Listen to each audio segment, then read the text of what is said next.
परिषद का आजम कल कुछ काम हुआ ना इनका आमदार पण ना तानाजी मुटकुरे कभी आए हैं हमारे बस्ती मुस्लिम बस्ती है उसके हाथे काही काम झालं.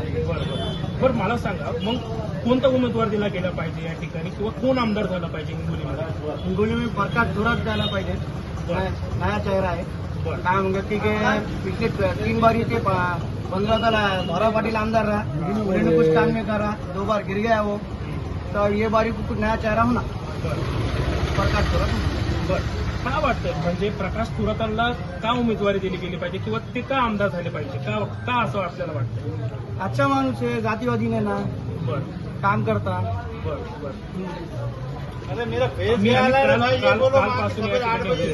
मुस्लिम बांधवांचं जे आहे ते जास्त पसंती जी आहे ती आपल्याला प्रकाश थोरात यांना द्यायची आहे. का असं म्हणजे त्यांचा संपर्क या ठिकाणी मोठ्या प्रमाणामध्ये आहे? नाही